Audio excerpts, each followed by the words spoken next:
Hello and welcome to the Untitled Anarchist Seagull channel. I'm your host, an Untitled Anarchist Seagull called Elise. And got some new stuff for the Last JabroniCon lined up. I decided to look around and get some people in there, some dickheads that I had not previously spent a whole lot of time on, just to mix it up a little.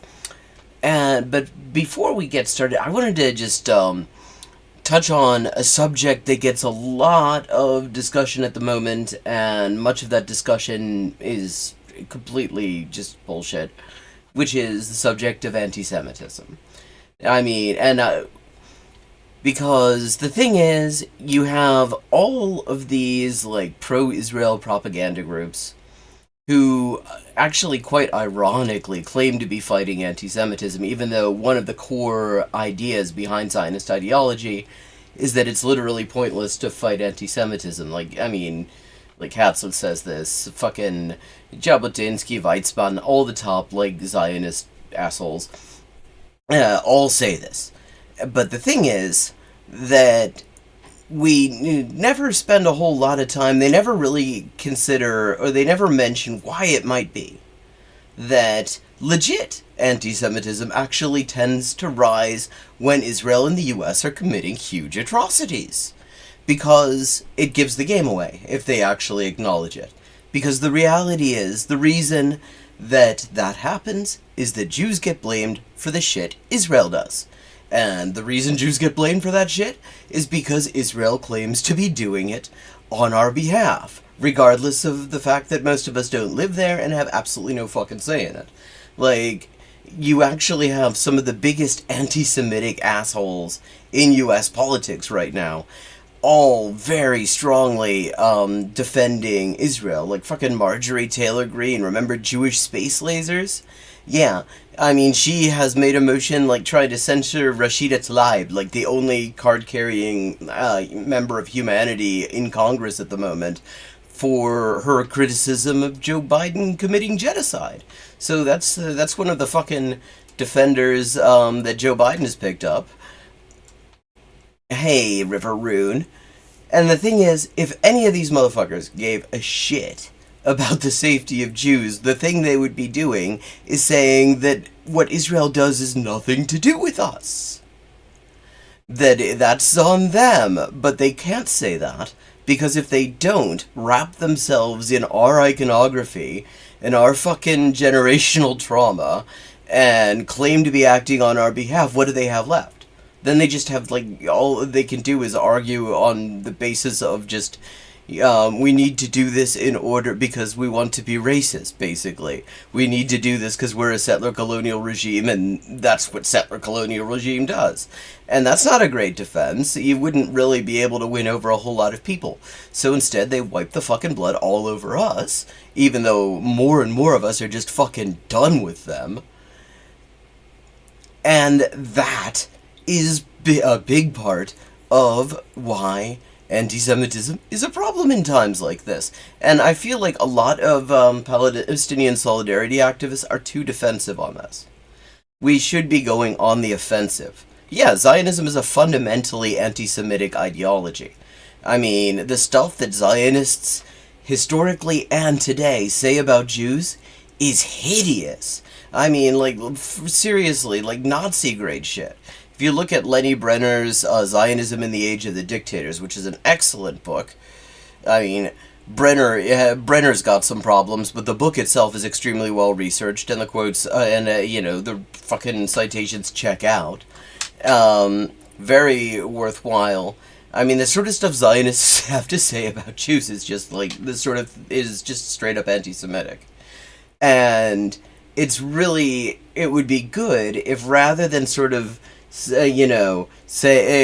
this sort of defensive, more passive route of saying, well, you can criticize Israel without being anti-Semitic, you say, look, we've been actually doing quite a lot to keep anti-Semitic assholes out of our spaces, but you fucking Zionists have not even tried, and just outright point out, these motherfuckers are anti-Semitic as hell, and that they have absolutely no place to be claiming to be fighting anti-Semitism, especially when what they're actually doing is making it flare up by equating us to the fucking carnage that they're doing, allegedly on our behalf. So I just wanted to bring that up because it's a thing that just, I don't think gets... I feel like often the response from people who support Palestinian rights is often a little bit more timid than it really ought to be. When we're in this fucking debate, which shouldn't be a debate, we're the only ones who've done anything to actually, like, keep anti-Semitism out of our ranks. They've never even tried. Like, fucking Marjorie Taylor Greene. I mean, you've got fucking the Israeli government inviting all the top Nazis from Europe and the US down to hang out. You got fucking Netanyahu's son, who's just a fucking alt-right troll. You know, fucking, the White House head of propaganda, I forget her name, but she likened the protests for a ceasefire, high reckless future, to the Charlottesville pogrom. And one level on which that is particularly fucked up is that a lot of the organizers of the Charlottesville pogrom were frank admirers of Israel. Like, literally calling themselves white Zionists because they like Zionism that much. Like, hating Jews and liking Israel is a very common sentiment. And yeah, so, I mean, we just need to call that shit out from them rather than, you know, and just be on the offensive about it, rather than, like, feeling the need to sort of be on the defensive about it, I think. And I just wanted to say that. Lots of amazing mobilizations today, incidentally. From, like, Japan and San Francisco, Manchester. A huge number of people in DC. I saw, like, 300,000. And the PFLP have released a statement, which I don't think I would have a channel for long if I read it in full. You can find it online, but I will summarize it. I mean, what they said, and I think it makes a hell of a lot of sense, is that the only way that they see this working is if the Palestinians are not fighting on the only front. If it isn't just the Palestinians in Palestine versus Israel, the US, Germany, Britain. But instead, if essentially the shit kicks off in all of the countries that are backing them up. I'm not gonna go this. You can find the statement online easily enough. I'll post it in the Discord if somebody reminds me. But I think it's worth reading. It's a short thing. And with that, I reckon and we can do some roasting. Get the jabroni rotisserie going.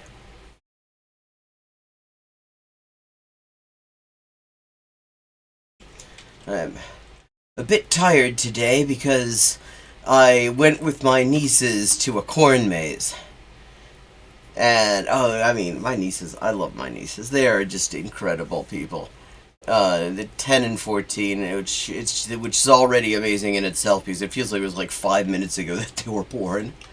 But wow, so very running around in the corn maze and everything, a lot of fun, but very, very tiring.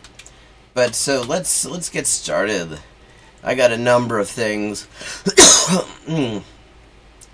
Okay, we got a couple of jabronis.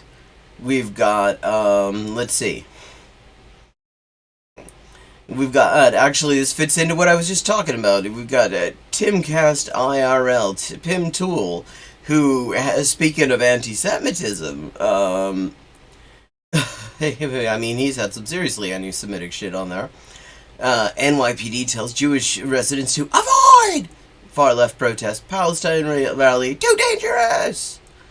Or we've got overt sexual conduct while in military uniform should be grounds for dishonorable discharge. We've got Has defending that Oliver Anthony fucking Fudge Round song, the one that's slagging off poor people. Yes, that is the name. That was the name. Yes, indeed. I remember that it was something French, but I've never seen it written down, and I remember things when I see them in writing much better than when I see them, like, yeah, when I hear them.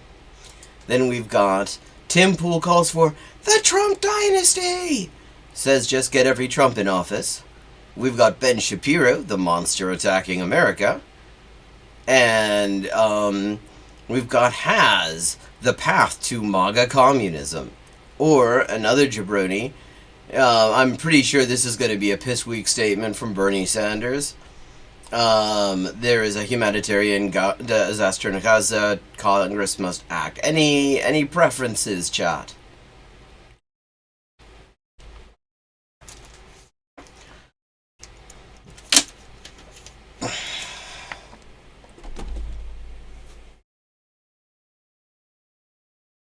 Also got my hair cut.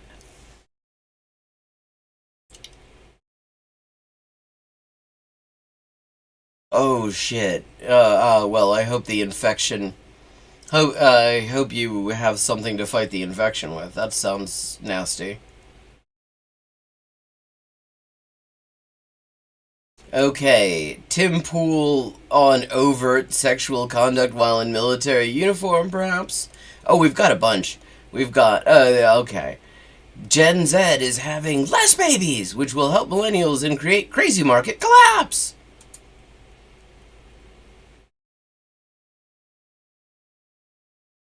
Hmm. So I'm kind of gravitating between overt sexual conduct and having. Okay, that sounds like really weird the way I just said that because it's like overt sexual conduct and having less babies. Um, yeah, that's a weird thing. Yeah, if that were clipped out of context, it would sound a bit odd. So,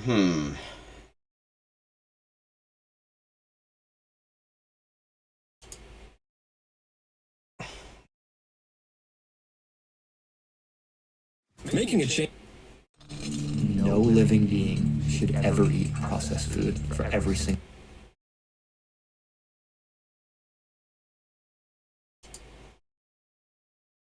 Okay, let's get that resolution up a little bit better. There we go.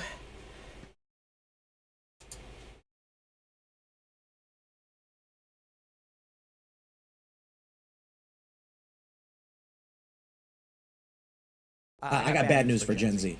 If we are below, maybe not so Gen Z, but Gen Alpha.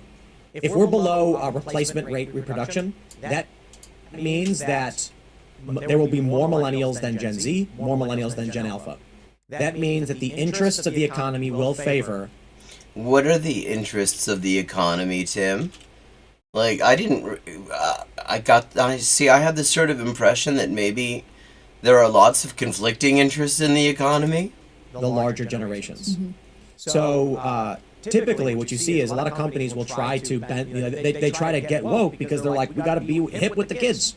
When I worked for Fusion, that was the thing. They were like, oh, that's what this is going to be. This is going to be another one of his desperate attempts to show that there are more right wingers being born because he seems to think that that's something that you just get by birth. By the way, how's the audio? Look, we're targeting young people. They're more progressive, so that's what we're going to do. And boy, were they wrong. That was not what the data was showing, and they imploded because of it. But they didn't implode because of it. They did pretty well off of it, and because that's precisely what the data was showing. I mean, they look at the data. They have entire fucking marketing research departments to give them the data. Like, none of these companies are just fucking winging it and saying, well, I don't know, maybe let's just be less racist and see how that works. They've got fucking focus groups and marketing research.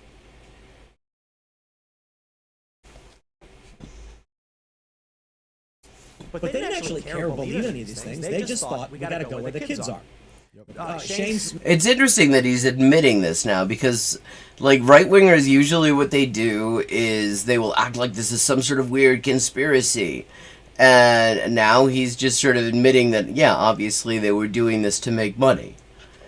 Myth of Vice, he's like in his mid-30s when Vice is starting to take off. He's in his mid-40s when it really takes off. And he's making content that was targeting people in their 20s. That was the mentality that a lot of these big companies had. That's not going to be the case.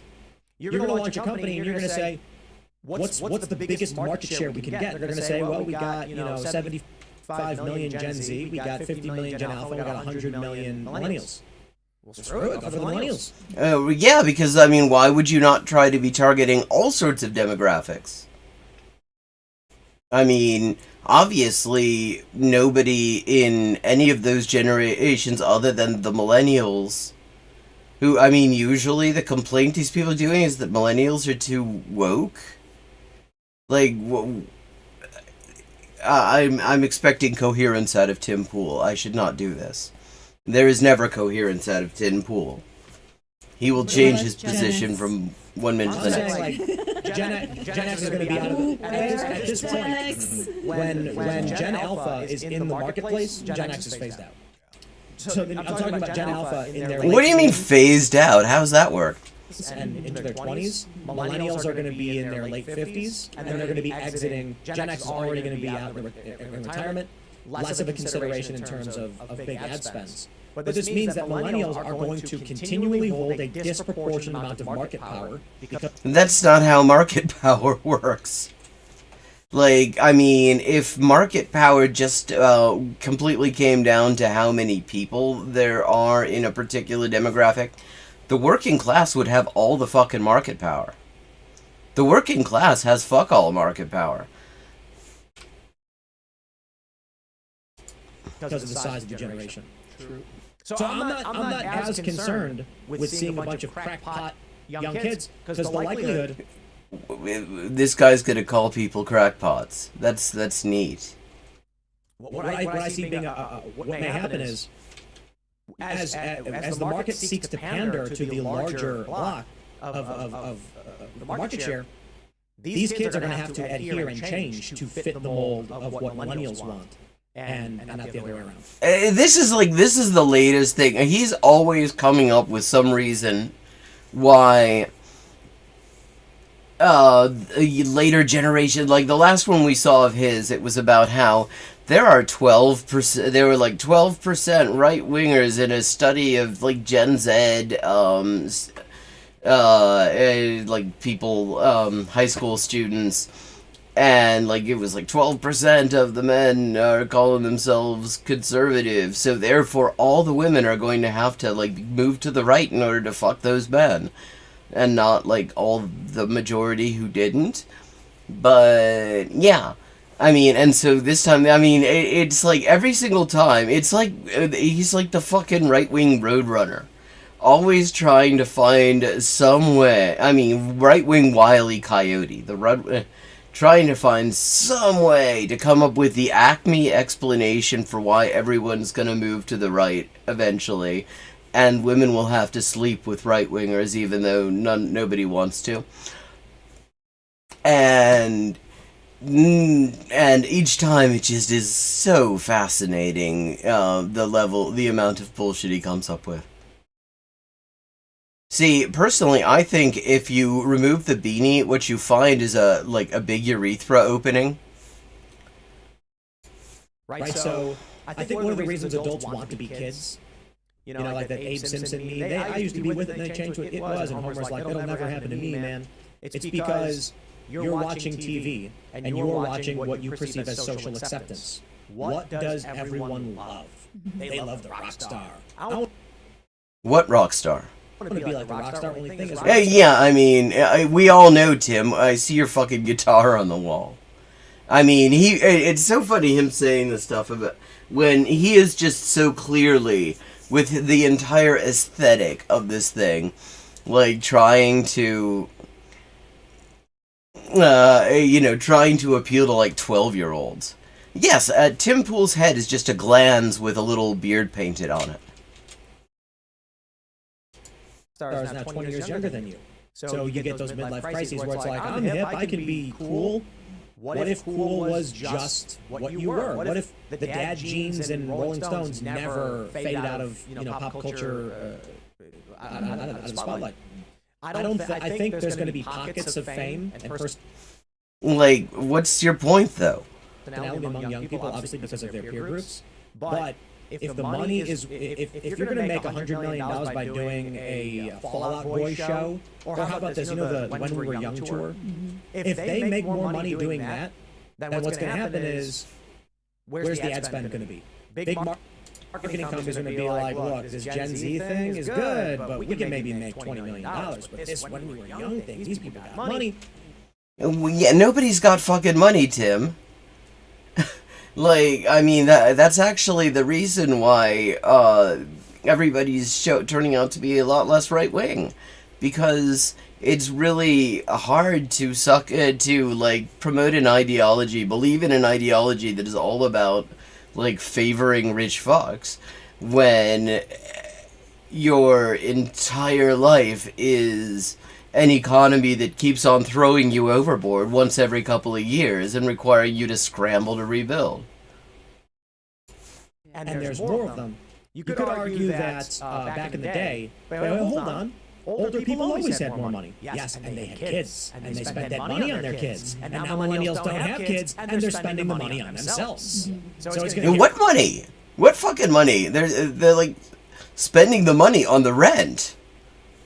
real interesting real soon. Yeah, I think you're really cultivating towards the millennials. I found Gen Z really interesting, and I can't tell if this is just sort of a biased view through the lens of social media, but it seems like they are. I think it probably is. Burning through every generational fashion trend. You'll get these enclaves of girls who are really into the 70s stuff, or really into the early 2000s. Or like, wow, she's discovered fashion. Yeah, I mean, fads happen. This is not a new thing.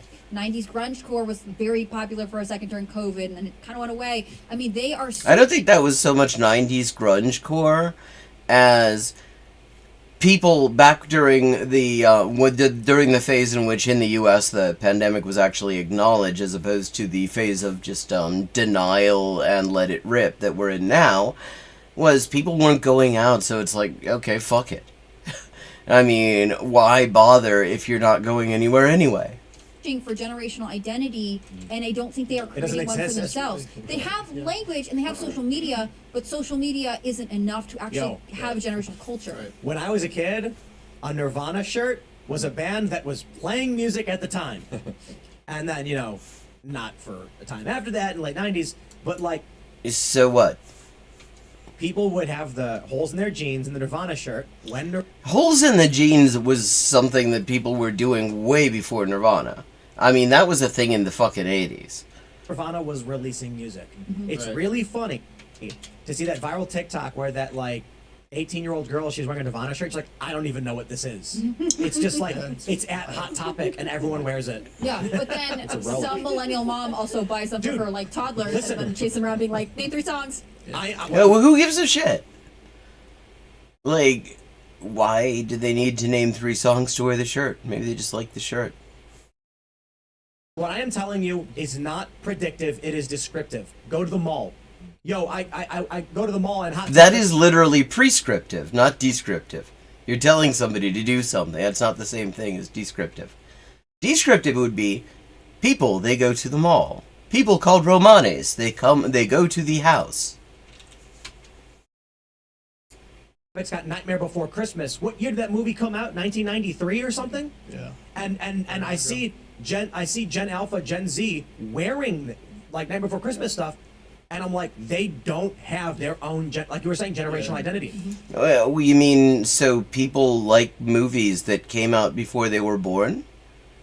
People watch fucking cult classic movies all the fucking time. That's not a new thing. That doesn't mean that people don't have their own generational culture, whatever the hell that is. It just means that they also like some old stuff. Does the fact that, I don't know, say, It's a Wonderful Life gets played every fucking Christmas mean that there just hasn't been any movies made since, In 1946? They I don't. think we do. Night Before Christmas, that was millennial. That was us. And I think it's because they have to spend all their time Gen online. X. I'm Gen X. Well, I'm Gen X. How old are you? Oh, Tim. Well, you said you're Gen X. You got to answer. I'm a zillennial, so I'm in between. But so you were old enough to be part of the people who Okay, there are new people on here who I haven't seen. Some new jabronis. Jack Skellington shirts and stuff. Yeah. It's crazy now to see young people making videos where they're wearing Nirvana and Night Before Christmas. Now, Yeah, I mean, it's almost like people have tastes that encompass. Like, I listen to fucking big band music occasionally. I like Benny Goodman. I mean, I have a really eclectic playlist. It's like everything from like fucking Victor Jara, like Benny Goodman and Paul Robeson, to ska music, like anarchist ska music from Bosnia, and North Korean pop, and Yiddish songs from World War II, about shooting Nazis. People can have people can have tastes that encompass a very wide range of time. It turns out. when I was growing up, I also had like my mom had we had a bunch of Zeppelin shirts, Grand Funk Railroad, whatever. I should set up in the Discord. You're in the Discord, right? I'll set up a room where we can I'm sure pretty much all of my stuff has a YouTube video of it. And we can post it. We can post music in there. We'll do music posting. I have the most random taste in music. It's I mean, one of the things that just sort of a random thing that I found through a YouTube rabbit hole was there's a guy by the name of Tsuchitori in Japan, and what he does is record folk songs from the late 19th, early 20th century in Japan. And the folk songs are very socially critical, and a lot of them are actually, the lyrics sound very familiar today. I mean, it's it turns out, good stuff endures, and the internet means we can actually be exposed to a much broader range. There's an amazing music video. This showed up. Actually, I've been getting good YouTube recommendations lately. And since I've been trying to learn Palestinian Arabic, which I've been doing in large part through the YouTube channel of a guy by the name of Basil El-Hajj, a Palestinian food vlogger, who my Arabic is very limited. I'm trying to learn it and trying to learn it properly because I get sick of having to wait for translations of stuff, and so many important things are in Arabic in the original right now, and so I've been watching a bunch of Arabic YouTube, and so it just recommended this music video that a whole bunch of Palestinian artists did from various genres for Gaza. With good English subs, somebody actually properly translated them. Just fucking beautifully done and heartbreaking and amazing. Just an absolutely amazing song. So I'll set up. Hell, right now, before I forget, I will do this immediately because otherwise I will forget. I know myself way too well. There we go. Music posting. The channel is up in the Discord. I don't know. I didn't know any of that stuff was 80s music, but it's different. It's you go to the mall and it's not modern new stuff. Right. When I was a kid, I went to the mall. Night Before Christmas was new. You went to I mean, I think Chris Rock had it right back about 20 years ago when he said, whatever was playing when you started getting laid, you're going to love that music for the rest of your life. topic and it was here's new things. Right. Now I go in, it's Bleach and Naruto, and I'm like, dude, that was 20 years ago. It stalled. I don't even know what that It stalled, which I think is crazy. I don't know if it stalled so much. I feel like nostalgia is like a drug of complacency, and a lot of people like it. Well, yeah, I mean, nostalgia. It's funny to see right-wingers critiquing nostalgia when nostalgia is one of their fucking key propaganda weapons that they use. Because they will, like, weaponize nostalgia in all sorts of fucked up ways. And now they're critiquing, like, yeah. I mean, it is also a hell of a lot cheaper from the point of view of, like, Hollywood, for example, to keep remaking videos, remaking movies and stuff like that, and remaking TV shows or whatever, than to just come up with anything novel. Millennials and people our age, even older and younger, they just want to live, like Tim's saying, as adult babies. So they are dressing themselves like they did when they were babies. I think that explains older people, but for Gen Z, they... Like, what? What did he just say? Yeah, I mean, I think this guy just told us some very interesting things about himself.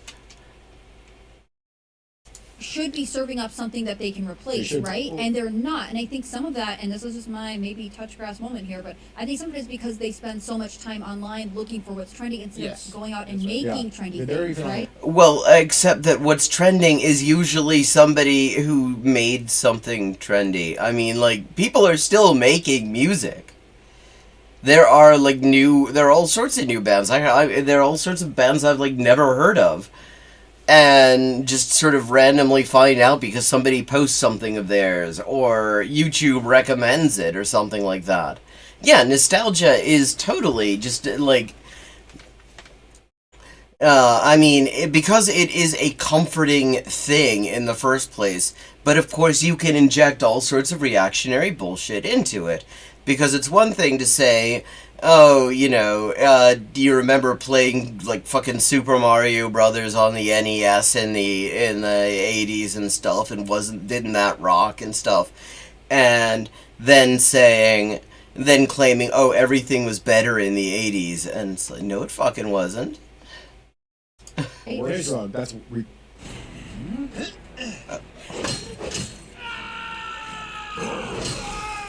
regurgitated. There's no nucleus. Mm-hmm. Yeah. No, there's nothing. No, and to be fair, COVID wrecked some of it for Gen Z, because the leaders of Gen Z all had to then go home and spend more time on the internet and not with each other. And they're just like Googling.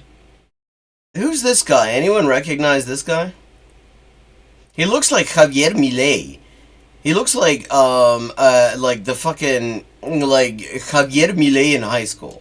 So Y2K took off. We're just wearing Y2K because that was done when they were kids, and look at us like retro. I learned this, like, Gen Z pause. When you make a video, you know how sometimes they're like, hi, the Gen Z pause, hi. Like, there's so many rules, Or they put text really small on videos. That's something that millennials don't do. To the point. Like, really? Yeah. I mean, well, yeah, a lot of old games, like the Back to the Future video game for the NES, that sucked ass. I mean, that was even by those standards, it wasn't great. There's some games, I will have to say, I still have a great deal of affection for. But I don't have affection for the 80s. It, like, sucked for me personally, and it sucked kind of generally. I mean, fuck Ronald Reagan, for example. Yeah, but it's to make you look at the thing for longer. Right. I mean, they're crazy, but it's all driven by social media in a way that no generation has been. 1990 was the 90s were the last decade. I love the 90s. The 90s were peak human existence. It was the last decade. Okay, now they're just, like, plagiarizing the Matrix. I love it when transphobes plagiarize the fucking Matrix. It was peak America. There's younger people listening who are like, those old... Tell me about the 90s, guys. Yeah, I mean, and I remember the 90s well. And what I love about this arc is that in the 90s, you know, there wasn't this kind of shit. There wasn't YouTube or anything like that. But you did have these same kind of reactionaries fucking losing their shit over the prospect of a certain amount of honesty being introduced into history classes in the U.S. At the time, what they were freaking out about was Howard Zinn's People's History of the United States, and the discussion that had sort of provoked about how everything is written in this fucking, like, this mythologizing so-called great leaders and all this bullshit, and right-wingers were freaking out, just like they're freaking out over the same shit, except they call it CRT or whatever. I mean, it's the same fucking shit. Paracel Hamilton, man. The juicy couture. Everybody can argue about the generation they like, and for millennials and Gen Xers who had like formative years in the 90s are going to say the 90s were great. No, I had formative years in the 90s. I wasn't actually all that impressed with them. The 80s were kind of weird. No, fuck the 80s too. 70s had their time, the 60s had their time, but these are discernible generations, or decades. You look at Well, yes, I know that's how decades work. They are discernible groups of 10 years. Isles. Someone can show you a picture of a living room, and you'll be like, oh, that. I mean, A Patriot's History of the U.S. Would Caleb Maupin write this? Was the 50s. Someone can show you the picture of a diner and be like, that's 70s. Someone can show you a picture of A diner? That isn't the 70s. That's like fucking 50s nostalgia. Just a guy wearing clothes and be like, that was the 80s. Yeah. You remember the 80s when like guys would wear clothes? I mean, they don't do that anymore. Guys don't wear clothes anymore like they did in the 80s. Wearing like neon leopard print hot pants, and you're like, we know when that was. Feathery hair. And the 90s. Yep. And then the 2000s happened. And there are some things, like, how about, I say some things because... Skinny jeans and ballet flats. No, it started to break apart. Yeah. So wearing a long sleeve shirt with a short sleeve shirt over it, but that only was in certain areas of the millennial generation. Yeah, for sure. I wonder if it's because of the internet. Like, who cares? Like, what's the point? Yes, like, people wear different clothes. There are different fashion trends. And then there are people who kind of buck all of that and wear just whatever the fuck they like. Like, where is he even going with this shit? But we're downstairs hanging out in the green room before the show, and I'm like, I tell the TV to play top songs from the 80s. And everybody knows the songs, and it's like Shout comes on, and oh, of course, Tears for Fears, and I'm like, just put on Tears for Fears on loop. I was like 90s. It was like Audio Slave. I think you were playing. I'm surprised they weren't playing Ace of Base, given that that's a fash band that, I mean, much like Tim Pool himself, it's a fash band that like tried to pretend not to be one. Like, no, I was playing, no, it was Tony's, Possum Kingdom. Oh, nice. And, do you wanna dance? Oh, that song. And so, I'm driving my car, and we put on 90s playlist. Every song that comes on, we're like, man, I know this song. Wow. Like, again, what the... So you know songs from the... I know songs from the 90s. Like, lots of people know songs from the 90s. I mean, many of them probably weren't even born in the 90s. And yes, that makes me feel old as fuck, but it's true. Like, I would not be surprised if my nieces know some songs from the 90s. I mean, shit, I mean, my older niece is 14. She's probably, you know, that's the age when you start to really begin to diversify your musical taste a bit. And then I was like, well, we've done 80s, we've done 70s, because the 70s you got a bunch of hits you know, of course. And then I said, put on hits from the 2000s. I knew none of it. Well, Wow. Like Britney Spears, NSYNC. Yeah, I mean, there's a lot... what's his point? Like, I know hits from the 2000s. I mean, that was like the last time I regularly listened to radio, in fact. And, I mean, you had songs like... What was it? TLC's Unpretty, which is still like a fucking banger song. You know, there was like a bunch of Dr. Dre, Eminem collabs. I mean, there's tons of distinctive stuff from the 2000s. You know, sort of the tail end of Green Day. The Blue Oyster Cult was fash? No, not ABBA. Ace of Base. Same country, different decade. Ace of Base was fash as fuck. In fact, they were involved, you know, back in the 70s, the 80s, particularly in Britain, there was this whole movement, Rock Against Racism. They would do, like, concerts, anti-fascist concerts and stuff like that. It was sort of like the liberal wing of anti-fascism in Britain, where that was much more connected to the Labour Party and the SWP and didn't like to go out and just fuck up fascists. But, like, the fast response to this was RAC, Rock Against Communism. And, like, the lead singer of Ace of Base was involved in that. And if you listen to some of their fucking lyrics, it's fast shit to cute fucking, you know, dance poppy beats. I don't know who else. Like, I mean, there's that song, All That She Wants. I don't know the name of the title. It's like, all that she wants is another baby. Da da da da da. And every time they're talking in this song, if you listen to the lyrics, it's about, like, this, like, the whole song is about sort of this parasite woman, and shit, who is, and she's gonna get you. And every time they talk about her, on the fucking video, a Star of David shows up prominently. Like, every single time she is specifically mentioned, you see some hands, like, caressing a Star of David necklace. And it's like, speaking of anti-Semitism, which is where we started out, I mean, it was pretty fucking mask off. Actually, you know, in German, and a couple of other languages, cross with hooks is the word for swastika. Like, in German, it's Hakenkreuz, hook cross. In that late 90s? Ja Rule. Yeah, Ja Rule. 2000s. Fucking Fugees, Wyclef Jean. I mean, it's not actually hard to think of them. I mean, like, what's the point? Like, what? I mean, where are they going with this? They don't know songs from the 2000s? Like, okay. Other people know songs from the 2000s. And Nelly, it was much more When was pop. Usher big? He was around for a minute. He's about to be big again because the halftime show. Yes, there's no stopping Usher. I think it's the J-Lo? Creed. Jack Posobiec, Creed. I think that was Creed is 90s for sure. I think it's because of the internet. Yeah. And what happened was, the reason we all knew these songs is because there was only like 5 places to get the songs. Yes. But I noticed this when I was younger. I started getting really angry. It's the 2000s. I'm a teenager, and Q101, the radio station in Chicago, was only playing Stone Temple K-Rock. Pilots. No. Oh, yeah, I mean, well, Stone Temple. With the 5 minutes that I spent trying to learn guitar, one of the songs I tried to play was one of the Stone Temple Pilots songs.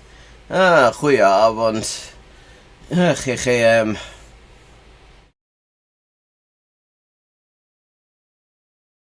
Ich bin in de jaren 70 geboren. 79.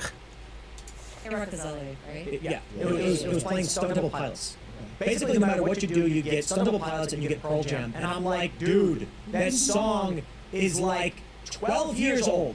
And then I remember coming back like a few years In the 90s, it wasn't.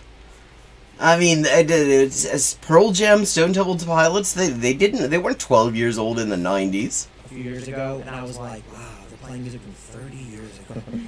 Wow, like, there are places that play music from other decades. Like, this is a fucking epiphany for this guy.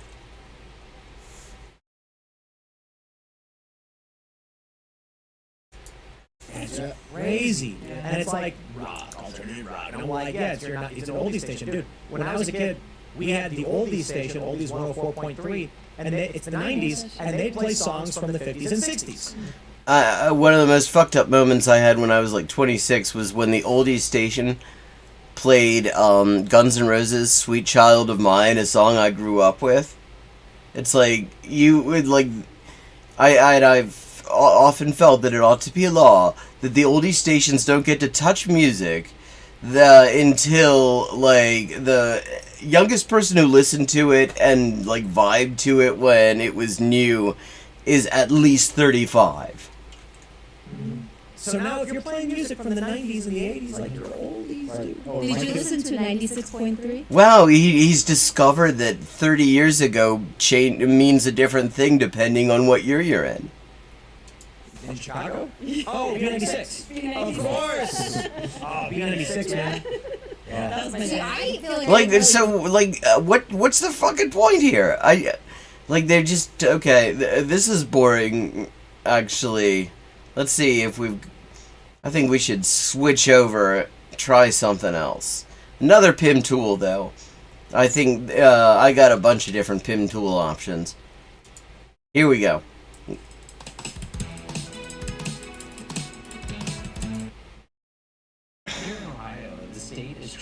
ban abortion, even in cases of rape. When I hear that, all I can think of is, what if it's my daughter?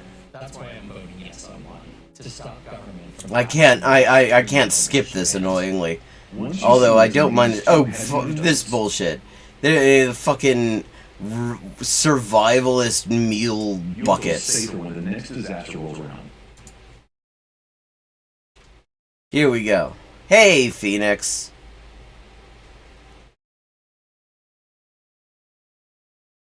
Let's just get as many Trumps in federal office as possible. Let's just, how old is Barron? Can he run for Congress? He's got 25. Not old. Barron Trump, he hasn't graduated high school yet. I mean, he's got a minute. I think I'll make an exception to put more Trumps in government. You just get them all in there because it pisses off. We're going to get class president, then he will run. He's 17. We're going to get accused of he'll be 17. Promoting oligarchy on the show, right? Well, but I mean that's exactly what you're doing, though. Even without the bit with the where you're specifically saying an entire family should just be running things. That is literally what you're doing. You're promoting the fucking status quo, and that's oligarchical capitalism. But I don't care. You Trump royal family because it pisses off the machine, and then they are part of the machine. They're like literally capitalists. We'll figure out. It's like The Simpsons when they had the oh yeah, definitely. And drop that link in the Discord, and I will drop it in chat. And also, I don't know when you came in, Phoenix, but there's a new channel in the Discord that I set up for, like, just sharing music. Because we were talking about, like, musical taste for a minute earlier. And, somebody in chat was saying they'd like to hear my stuff. And I figure we probably all would have interesting things to share there. So, music, it's empty now, but, and if you want to share the link to that stream of yours, I will share it in the Discord. I will share it in chat. I think Nightbot should allow it through now, but I don't want to take chances. Nightbot is very temperamental. And then how do you do with the dogs? And then we'll get, they increase, keep the animals bigger and bigger until they're finally let gorillas go and kill the animal. And they're like, but then they have a gorilla problem. And Skinner's, I think it was Skinner's like, no, that's the best part. When winter comes, they simply freeze to death. So it's just like, we'll get all the Trumps in there. What? So that they can freeze to death in winter? I'm kind of cool with that. Where are we putting them? Let them just Trump it out. Trump it out, man. And then, we'll figure it out. Well, this is particularly good if you know that in a number of parts of the world, including Scotland, to Trump is to fart. I thought you made a good point that Ramaswamy's not the perfect candidate because... yeah, you could say that. I think a lot of people might right now be looking for perfection, and if they don't see it, they're going to turn away and vote for what they think is safe. But you're never going to find perfection. You've got to go with, you got to take risks. And to counter that, though, if you look at...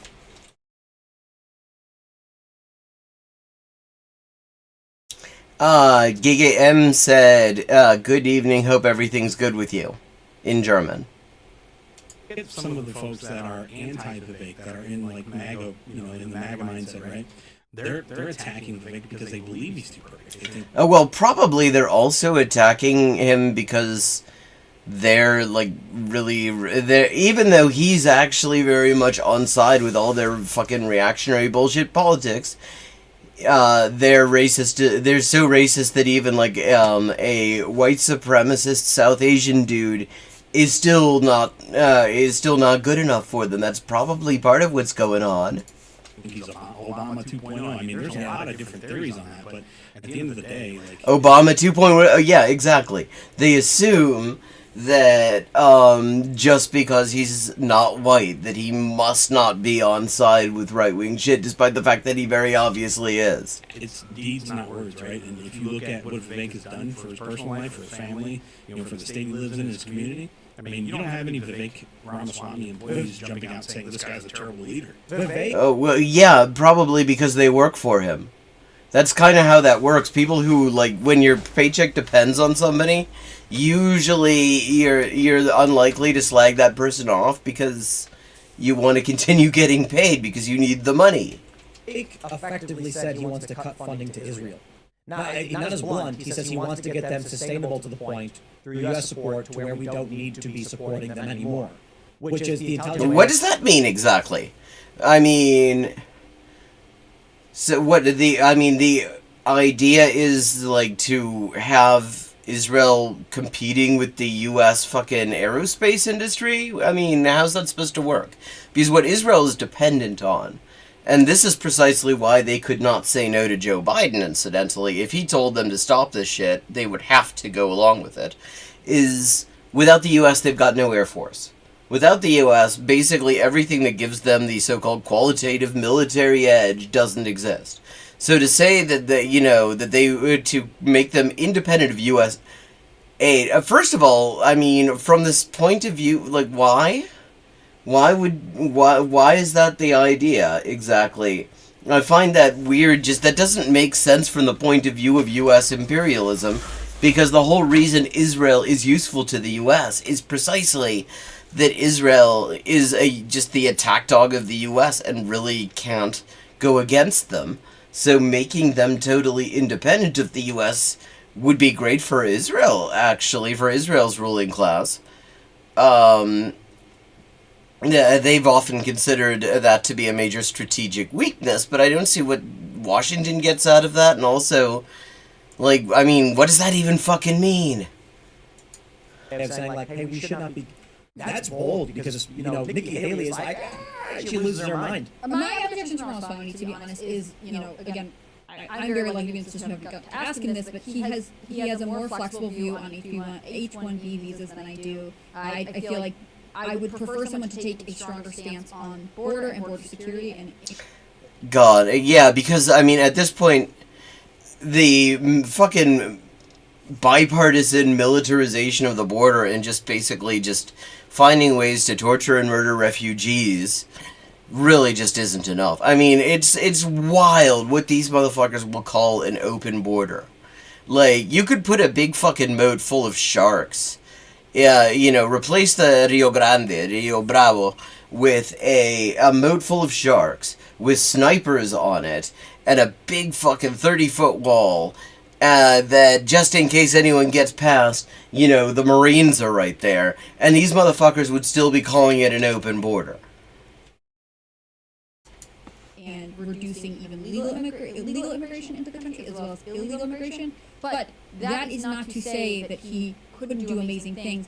I am not convinced this is the cycle. I don't think so she's not convinced he's racist enough. Would like being VP to Trump, but he has incredible potential, and I think it's better to have a deep bench of people who can do good things for the country, even like we always. Yeah, I mean, especially if you mean it by a deep bench, that the bench is really, really deep underwater. Say about as deep as that fucking submersible from a few months ago. I mean, that would be ideal. Talk about it like it's just the presidency and the VP, but it's really not. There are tons of cabinet positions. There are lots of things that we could have talented, intellectual, and accomplished people step into and really benefit the American public. I get the Obama criticism. Yeah, you mean the fact that he's not white and therefore right-wingers can't possibly consider the possibility that he's just as reactionary as they are?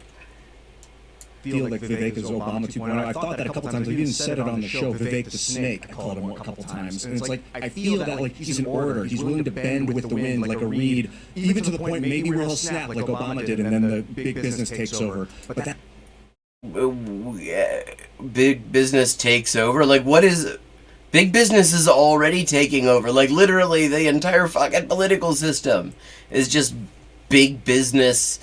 the whole thing is just the interests of big business being played out. If you go against big business, you are not going to be a viable candidate. Hell, John Dewey, about 100 years ago, was already saying this. That's why I like seeing him in a VP position, because he'll watch it happen all around him, and he won't have to be the one getting co-opted, and he'll see how Don kind of came out unscathed the first time. He communicated to us. He didn't. Yeah, he really came out unscathed the first time.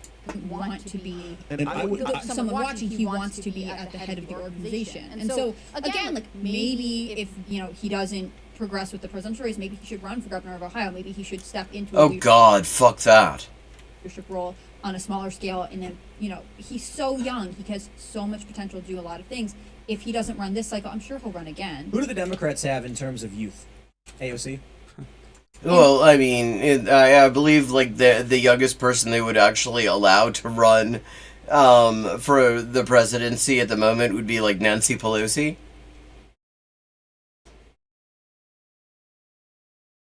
Like Max Frost, that's like the guy I was talking about. He's like the Just youngest extreme member of progressive. Congress. Gavin Newsom. Yeah, but Max Frost, you said? Yeah, Gavin Newsom. Yeah, there's the youth right there.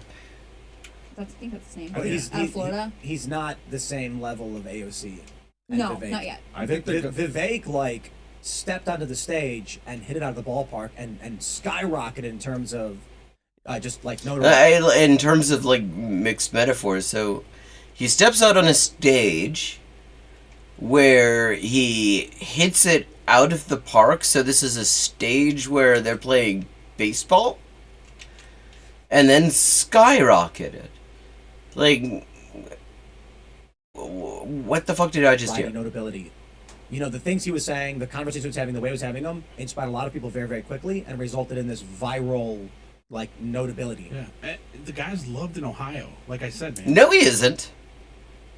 I met him before he even had political aspirations. He was just coming around talking about. I mean, he was a libertarian. You know, he said it. Some people arguing have made the claim that he wants to be a senator out of Ohio. I think he's denied that.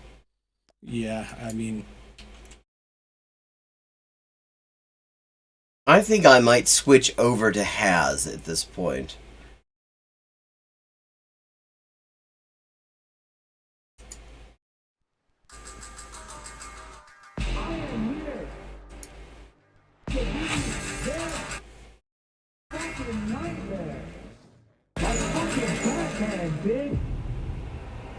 Did he just say that he's a fucking craphead?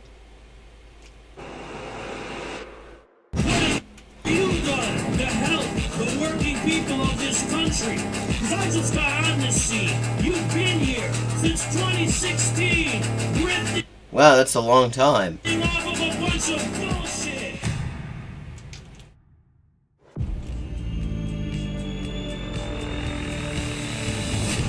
I have to say, very cool animations he's got. I will give him that. I'd like to be able to do animations like this. My animations, I mean, I can do...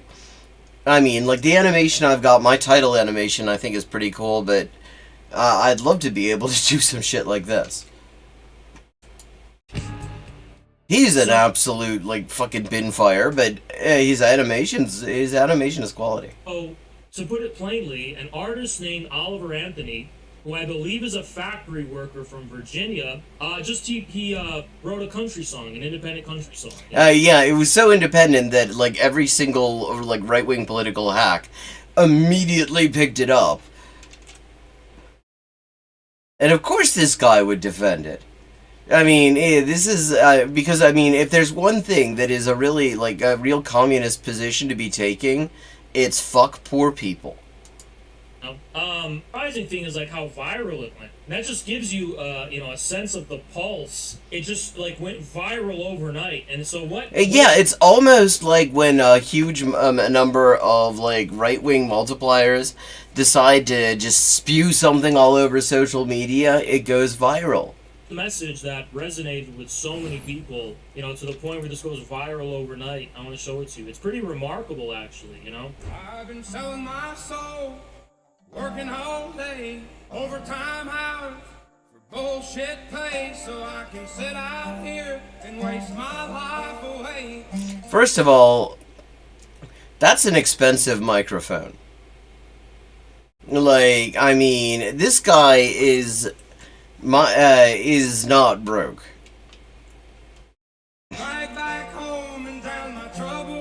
This whole setup is actually quite expensive.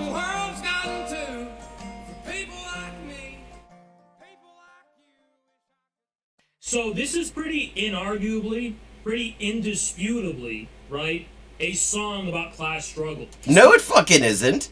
Yeah, what are you not going to show the rest of the song?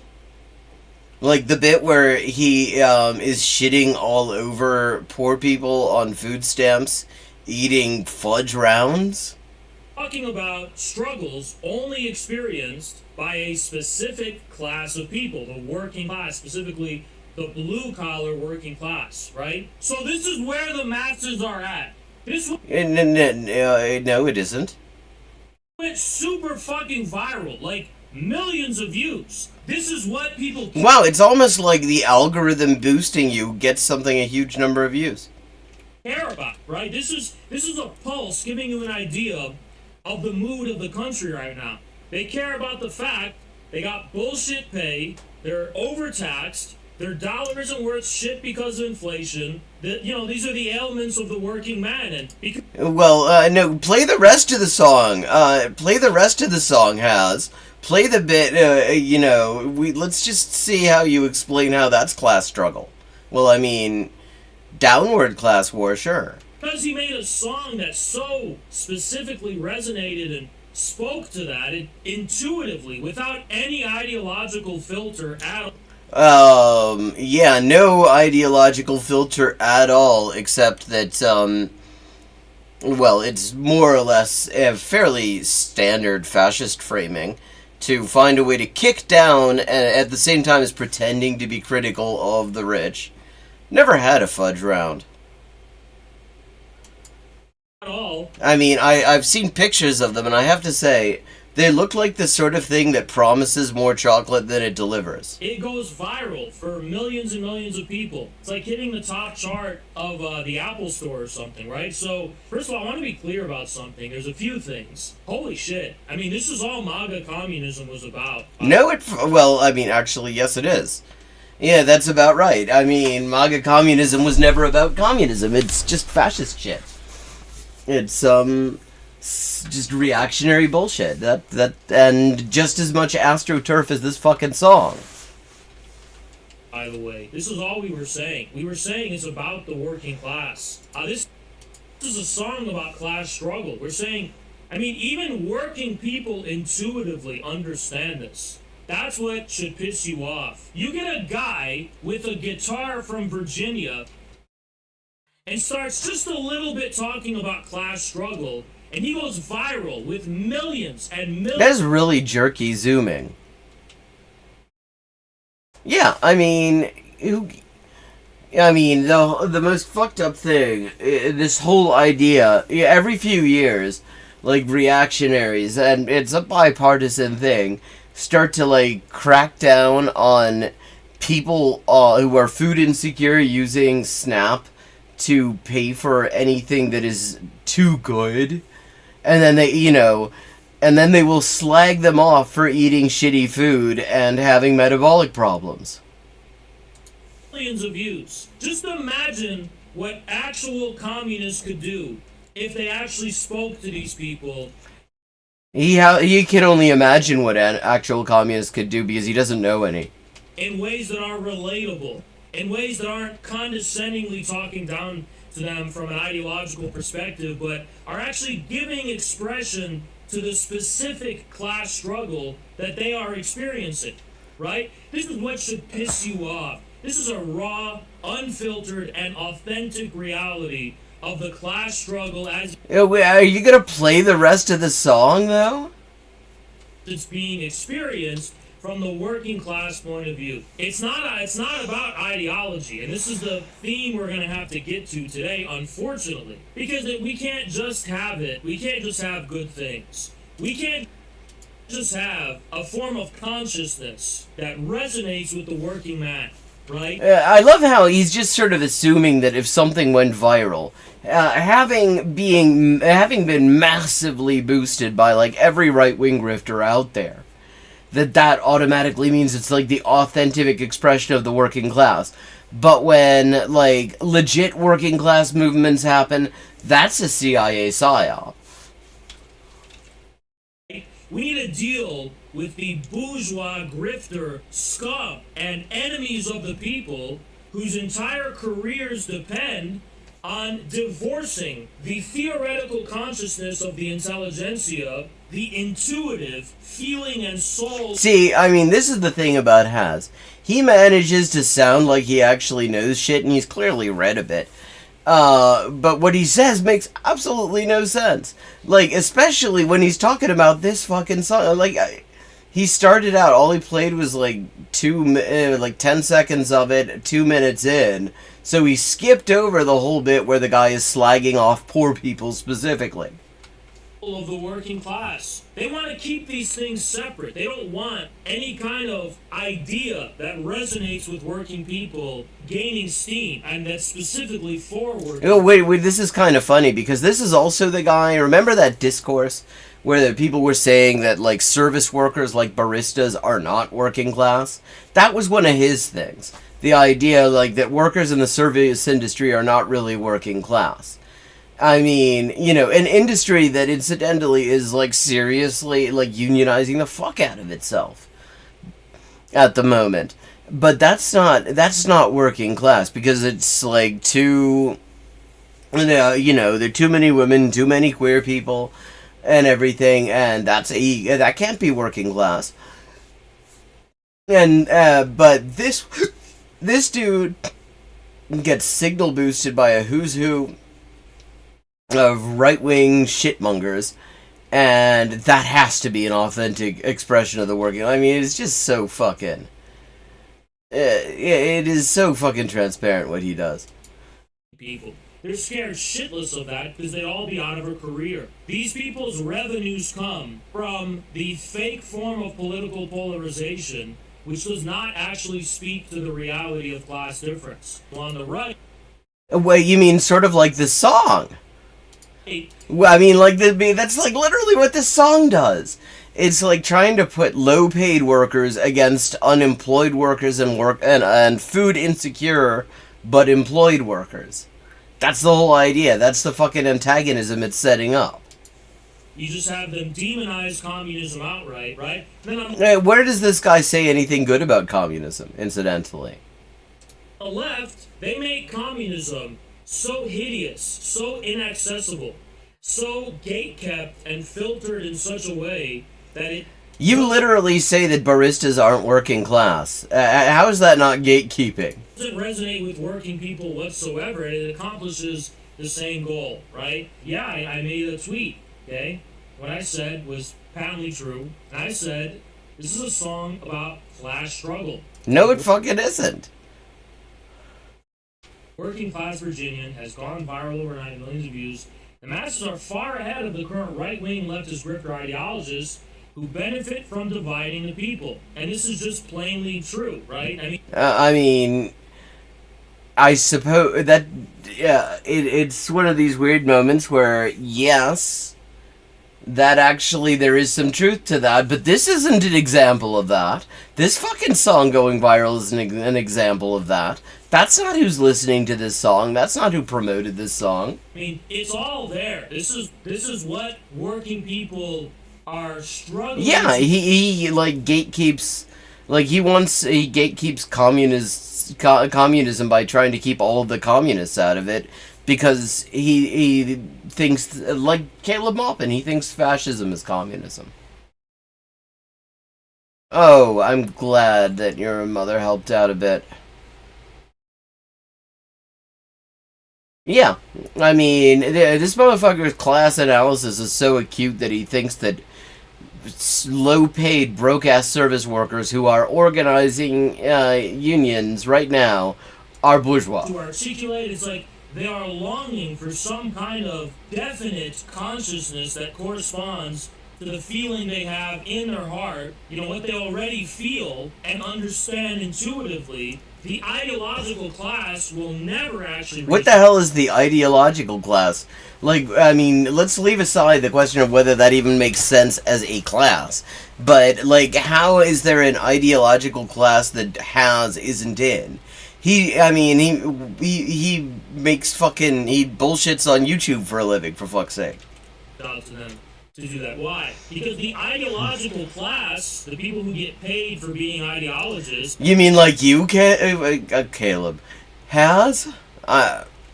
Their sources of revenue come from the bourgeois hegemony, whether it's on the left or it's on the right, okay? So nobody's speaking to the working man. Nobody's speaking...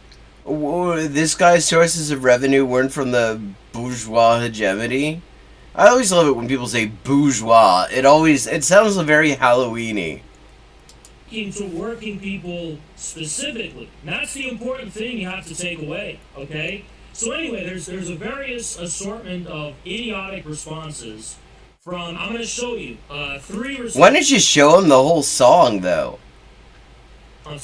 One is a right-wing grifter, one is a leftist grifter, and then the other one I think is a post-leftist. I'm not exactly sure where that Gran Torino Okay. guy comes from or who he is. Oh, Gran Torino? He's a Nazi. He's a British Nazi who is based in Ireland. He was the guy a few years ago. You remember, it went viral, I think, even outside of Ireland. He got, like, a whole bunch of milk, like, thrown in his face when he tried to do a fash event someplace in Ireland.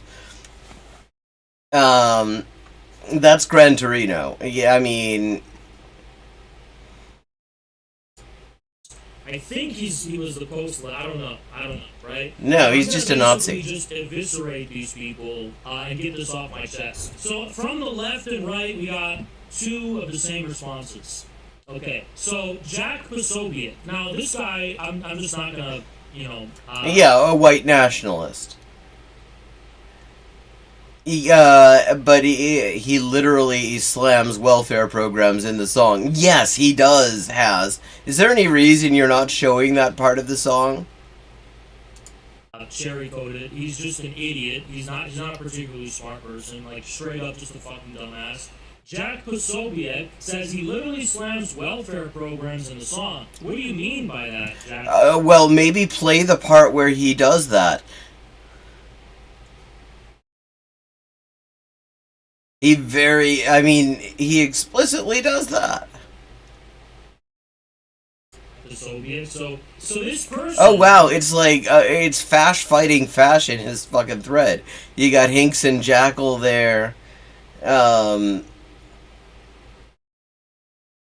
You've got this wonderful statement. China and North Korea are not welfare states. Workers earn their keep. Which, like, first of all, I mean... That's the idea that that's actually making the working class earn their keep. First of all, the idea that the U.S. is a welfare state when there's basically the social safety net is basically non-existent in this country. Like even Britain offers a little bit more social security to working class people, and Britain sucks at this. But I mean, North Korea, one of the things about the DPRK, actually, that is absolutely unironically fucking pog, is that they don't do rent. Like, literally, all housing is free of charge. I mean, how it's distributed is another question, but, like, if there's, it's all owned by the state and it is free of charge. Which, actually, like, without even getting into, I don't know exactly how the distribution works. I'm sure there are plenty of problems with the way that goes on. But, I don't think you can argue that a place that literally does not charge, that has people living rent-free in public housing is not a welfare state. Right? Who's like not some ideological theorist of Marxism. Is like, wait a second, but the hardworking poor and middle class are both who both elites and the mooching poor leech off of. So this is like just some random guy. He's not a theorist. And that is basically the line that fucking song is taking. Which is precisely why it is bullshit to claim that it is anything other than right-wing class warfare from above. Marxism, who could see through Jack Posobiec's bullshit. He's like, wait a second, Jack. No, he didn't. He's actually confirming Jack Posobiec's bullshit. This is a form of class warfare. Because the elites use welfare dependency against the blue-collar working class. First of all, the elites. That's a nice little dog whistle, always. But, it's hard not to notice, if you've paid any fucking attention at all over the past few decades, that ever since neoliberalism became a thing, the welfare state has been under constant attacks.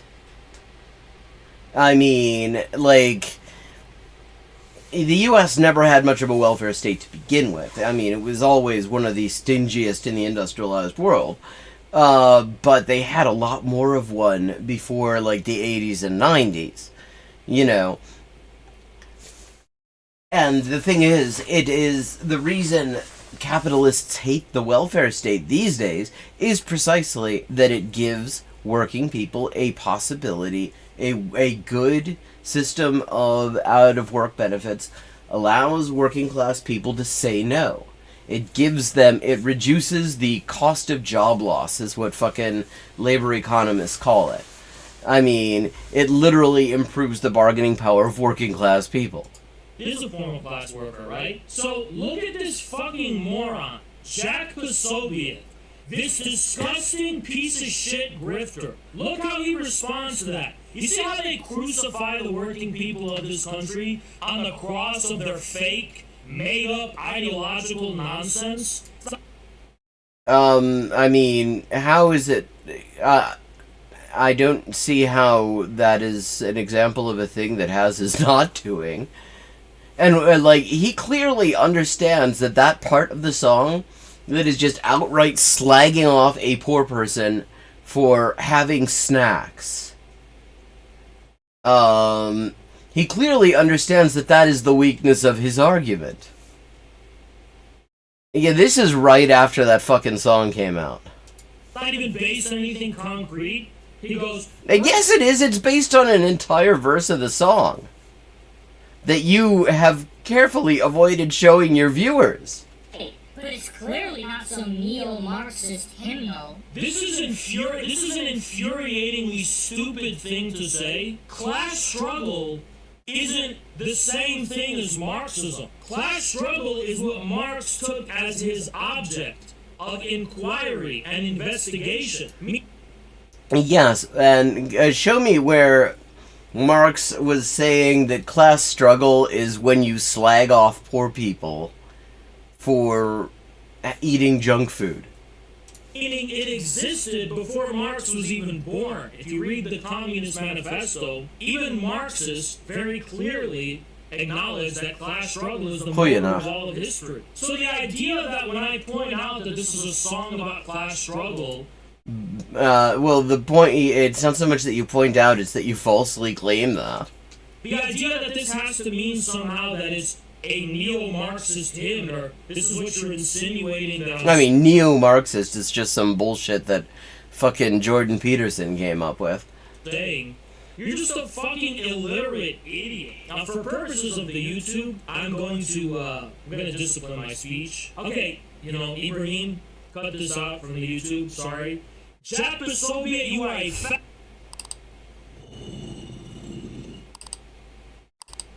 Okay, I have to get it off my chest. Because, do you think class struggle is an ideology? Class struggle is not ideology. It is... Everything is like any halfway organized and systematic way of viewing the way the world works is ideology.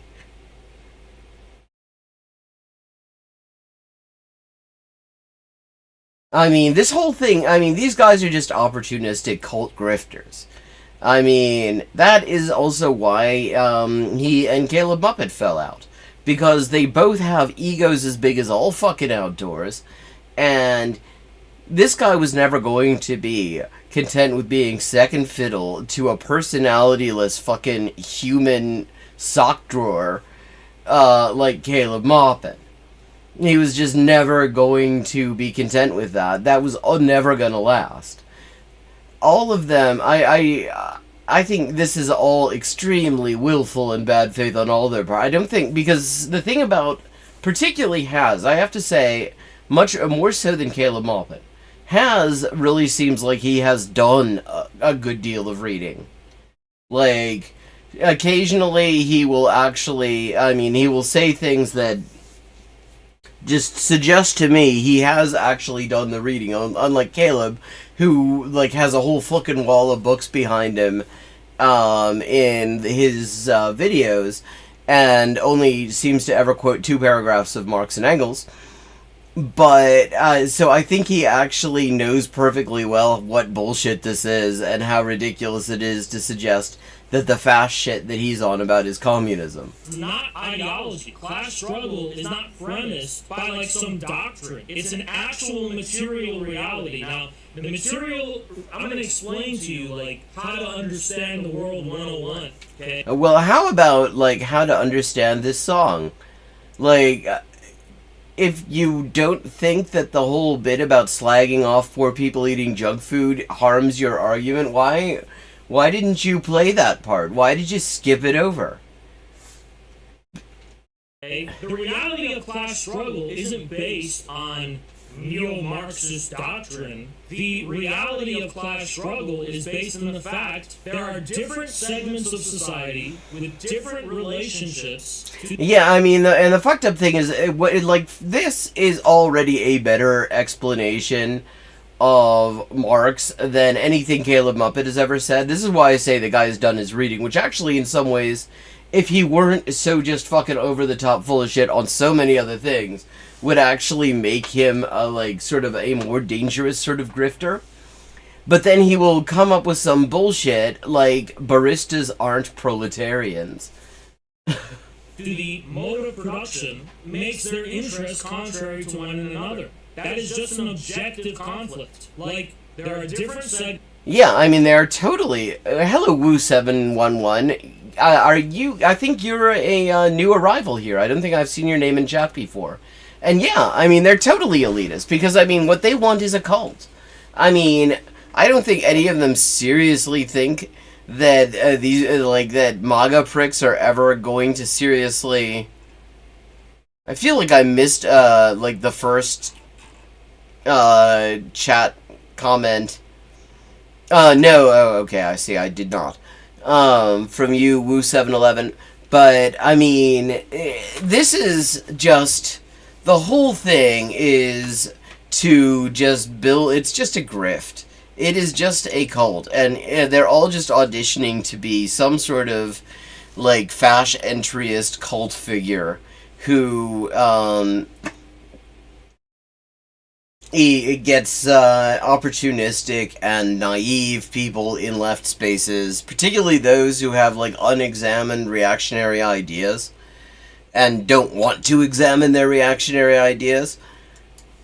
The whole thing is so willful. Productive relations differ from one another, and this places them at odds with each other. You know, it doesn't take a genius to understand that the interests of DC politicians, right, who have to appease the forces of monopoly capital and lobbyists to get rich off of them to enforce their interests, that's a clear, distinct class difference, right? Yeah, but try to explain how, like, fucking... First of all, he does not actually say... in the song, whether this person who is on Snap has a job or not, and a substantial number of people who are food insecure enough to be eligible for Snap. Because you can be pretty food insecure in this country and not be eligible for any benefits at all. He doesn't say whether this person has a job or not. He just resents the fact that they bought fucking fudge rounds. I mean, that's class warfare 101. When DC politicians are on... Oh, believe me, I mean, I know, because, like, anyone who grew up in this society is gonna have at least some reactionary shit they have to work through. I mean, we all do. Even those of us who are, like, on the uncomfortable end of some of that reactionary shit. By the way, Woo711, I always like to ask this because I'm always curious when... and new people show up. Where did you find me?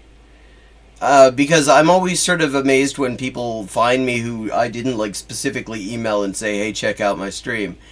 Like, even those of us who are, in one way or another, on the uncomfortable end of some sort of system of oppression or reactionary ideology or whatever, we still have to pick that stuff through. Sometimes, you know, to the extent of, you know, we have reactionary ideas to the detriment of ourselves. That is a common thing. But then there are also reactionary ideas that are, like, sort of egotonic, that are also, like, sort of stoking the ego, and you also have to deal with that shit.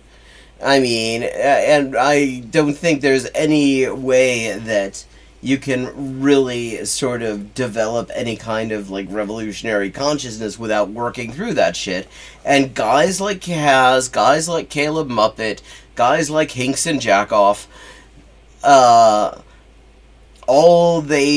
whole thing is, or, like, some of the, like, the shitbag left, the shithead left, I mean, dirtbag left, whatever the hell they call themselves, who, a lot of whom have just sort of gone over straight up to the fash at this point. I mean, their whole thing is to, like, target particularly sort of white guys who resent the idea that they have any unpicking to do. Yeah, I mean, has managed, like, a number of things. Like, I remember seeing him talk international law for a while ago. That's a subject I happen to be quite familiar with. And he clearly actually knows what he's on about when he talks about that. For example, like, he clearly has done way more homework than Muppet has. He's using it for the same kind of fash grifty bullshit, but fundamentally he clearly knows. Oh, here I see Phoenix. Your stream link. I'm gonna drop that. Here it comes. And then I'm also going to drop the Discord link. This is Phoenix's stream. Yeah, everybody check that out. I wish I had known. I wouldn't have minded having something to watch last night. And copy. And here's the Discord link.